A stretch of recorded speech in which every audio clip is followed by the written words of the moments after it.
네, 봤습니다. 저희 장모님이 보고 깜짝 놀라시던데 실제보다는 조금 뚱뚱하게 나온 게 아닌가. 지금 공부하면서 15kg가 쪄가지고 이제 시험 끝나면은 열심히 살을 빼야겠다 생각이 들었습니다. 아, 저도 물론 실물이 낮지만 그래도 나쁘지 않게 찍어주신 것 같아요. 좀 민망하더라고요. 아우, 영상 보니까 너무 긴장했더라고요, 제가. 네. 아닌가? 제가 무지처참 당한다고 말한 부분인데 사실 무관 참시를 말하고 싶었거든요. 쉬는 시간 그게 나와가지고 좀. 저는 되게 재밌게 봤는데 저희 언니가 같이 보면서 우는 거예요. 제가 시험에 떨어지고 혼자 남은 기분이 들었다. 근데 그 장면 보면서 언니가 울어가지고 제가 당황했거든요. 그래서 아마 그 영상 보고 운 사람 저희 언니밖에 없을 거예요.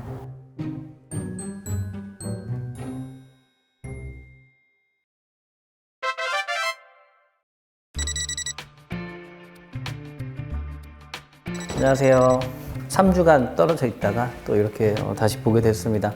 영상 잘 봤다. 좀 이런 얘기들이 되게 많았었습니다. 초기 의도처럼 좀 많은 도움이 될 수 있을 것 같다라는 생각이 들어서 이제 좀 더 잘 준비해야 되겠다. 그런 생각 많이 했죠. 3주간 어떻게 지내셨어요? 3주간 즐거웠나요? 1차 시험도 보셔야 되고 2차 시험도 보셔야 되기 때문에 이제 1차, 2차에 대한 이제 부담이 크죠. 이걸 내가 지금 해도 되나? 이걸 하는 것이 의미가 있나? 그 생각을 오늘 확실하게 정리하고 이 마인드를 잡고 필요한 만큼만 하셔야 돼요.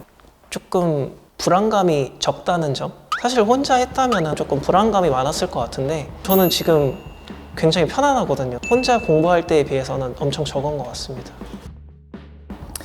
일단 짧게 한번 좀 얘기를 하다 보면 1월, 2월, 3월까지 중요한 것은 자료 정리예요. 자료 정리도 능력이다 라고 볼 수 있고요. 암기와 연계시켜 가지고 서브 작성법.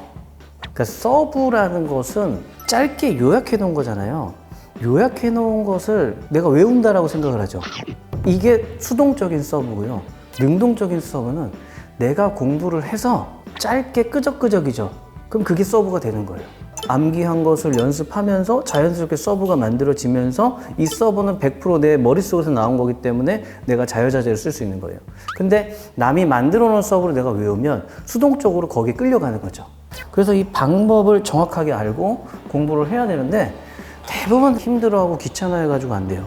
귀찮아하면서 이제 합격을 하고 싶어 한다라는 것은 이제 어불성설이죠. 학교는 실무와 이론에 비교할 수 없을 만큼 양이 굉장히 많습니다.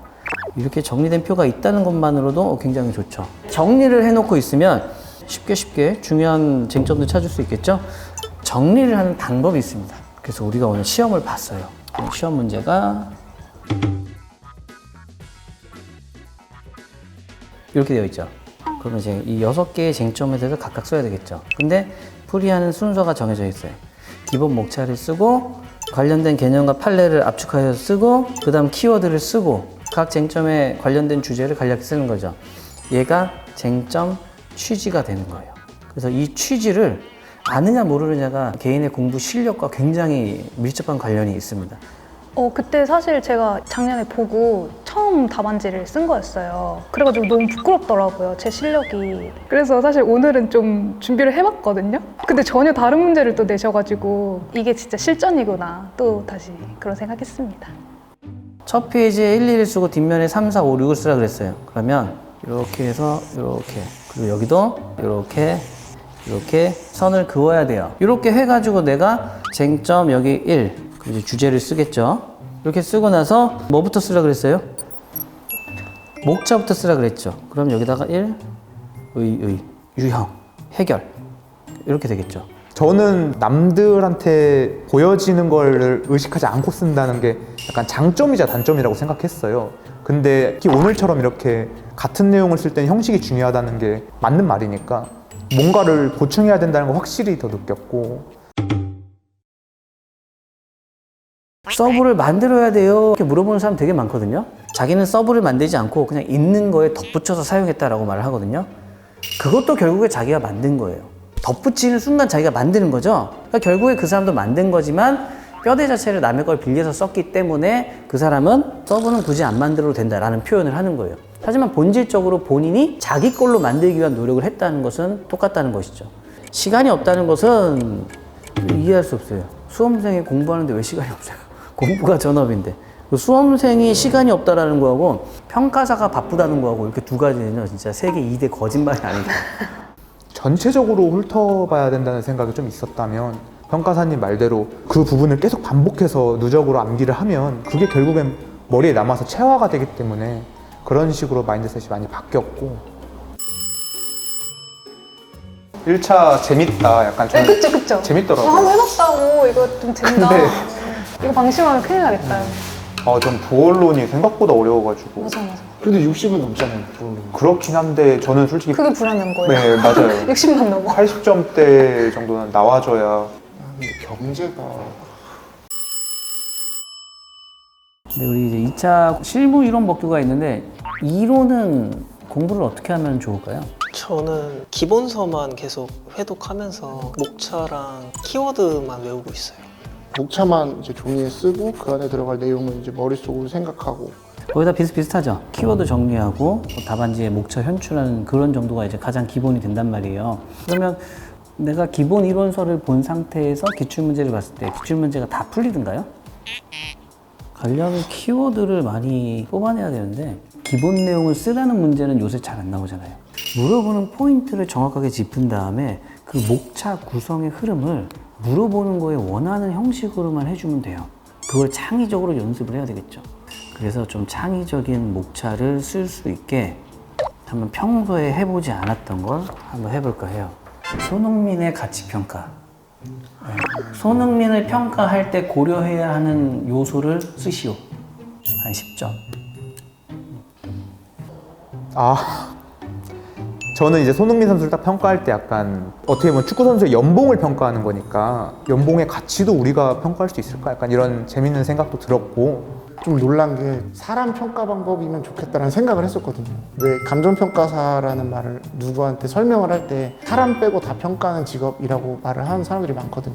그렇게 항상 말을 하니까 그럼 사람은 어떻게 평가해야 되지? 라는 생각을 평소에 좀 많이 했었거든요. 이제 이론은 답안지를 쓰는 원칙과 방법만 알고 있다면 충분히 잘 쓸 수 있거든요. 그러니까 이론의 기본 이론 측면에서 답을 써야 되는데 이제 그런 연습을 할 수 있는 문제들이 많지 않아요. 그래서 이제 손흥민이라는 우리가 전혀 생각해보지 않았던 이제 그런 주제어를 가지고 이렇게 한번 느껴보면 또 그 느껴보는 그 마음으로 또 계속 공부를 할 수 있는 거기 때문에 또 그런 측면에서 이제 좀 의도를 했던 거죠.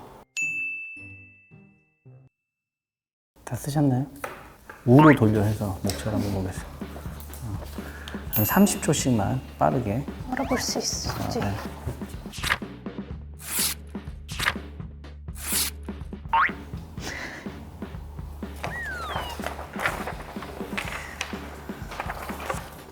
어떻게 5명이 다 다르죠? 이렇게 좀 답안지를 쭉 보면서 혹시 눈에 딱 남는 그런 목차나 내용이 지금 기억나는 거 있어요? 확실히 글씨를 일단 저보다 잘 쓰고요.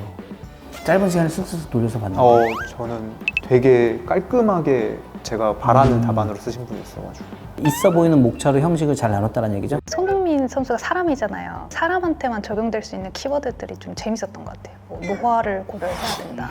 유명세 막 이런 거 있잖아요. 지금 이렇게 얘기를 하면서 느꼈던 게 뭐냐면 그 남의 떡이 더 커 보인다는 거죠.